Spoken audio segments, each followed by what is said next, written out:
Yesterday, I did a segment on the show where I ran through an email exchange I had with an anti-vaccine conspiracy theorist.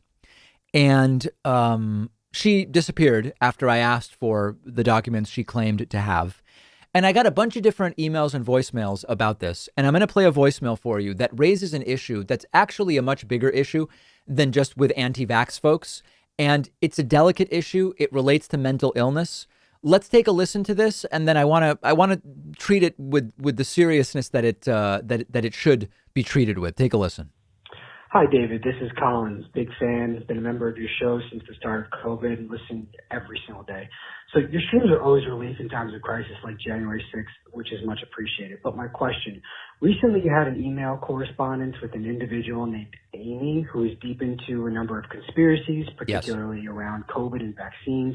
So my sister suffers from a number of mental disabilities and also speaks of these issues in a similar manner. So what do you feel, if anything, we can do as a society to reach out to loved ones, friends, acquaintances, strangers even, who believe in this false reality? And also, will we ever take a hard look at the mental illness conspiracy connection and then the impact it has on our political discourse? Thank you. Bye. This is a really good voicemail and a serious topic. And, you know, this has come up before on the show where we will look at some of these wildly religious zealots, and sometimes they'll call into the show. And sometimes I do get uncomfortable and will get away from reviewing some of their content because it comes clear that they do seem to be suffering from some kind of severe mental illness. And without diagnosing anyone, with some of these extreme religious zealots who call me about Biden is the riding in on a white horse and this prophecy and that at a certain point, it sort of becomes indistinguishable from someone having a psychotic episode, someone suffering from paranoid delusions, etc. We've talked with experts on conspiracy theories and conspiracism on the program before, and they've said that, yes, mental illness, emotional trauma, unmedicated, undiagnosed mental illness, there is a significant interplay between that and people who go down the so-called rabbit hole really deeply with a lot of this stuff. And unfortunately, from our standpoint, when we're observing anti-vax ideas that are out there, it can be difficult to determine what is what. There's no question that with a lot of extreme thinking, so thinking not just, oh, vaccines can have side effects, but they're very safe. And if you have side effects here, right, like going to this extreme of the vaccines are killing people, you're part of the cover up, and that's part of the cover up, and all this different stuff. Emotional trauma and things going on in people's lives can play a big role in people falling for that. There's many examples. I know of people who let's see how I can even say this. These are folks I grew up with, actually, who after a traumatic event of different kinds, in one case it was a sexual assault, in another case it was another type of family trauma, they became extreme when it comes to diet, to the point where they were hopping between extreme diets, one where you only ate fruit, like a lunch could be like a dozen bananas or something like that, to another diet of only, different things. That doesn't matter what the specifics are.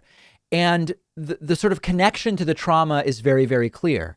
And much the same way that sometimes after trauma, some people simply become depressed, or some people become anxious, or some people develop agoraphobia. They don't want to leave their house.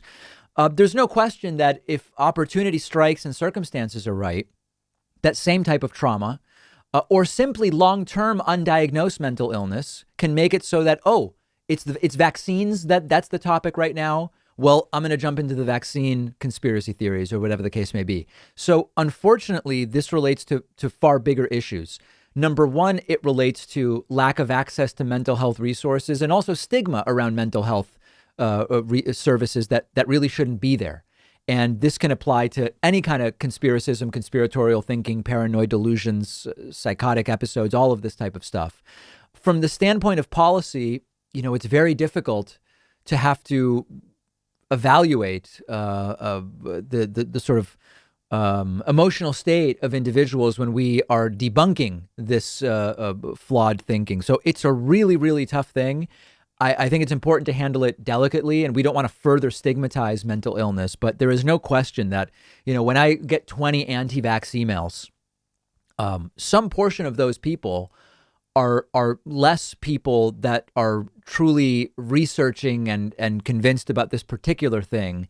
This is just the current outward manifestation of what could be all sorts of emotional, mental health, and psychiatric issues. And it is a very complicated situation. So I don't know what else to say about it other than I'm aware of this and I don't exactly know how to best deal with it. We have a great bonus show for you today. We will reveal just how close Texas was during the power outage to a power outage that could have actually extended into the months rather than the days. It's shocking what we're learning about what's going on there.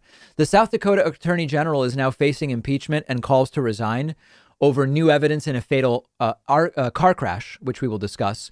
And we didn't have time to talk about this. I do want to talk about this entire Kim Jong-un ride home on Air Force One thing that's been floating around. So we will have all of those stories and more on today's bonus show. I hope you'll sign up and grab a membership at joinpakman.com. It's cheap, it's easy, you'll be supporting the show, and you'll get instant access to today's bonus show. I'll see you then.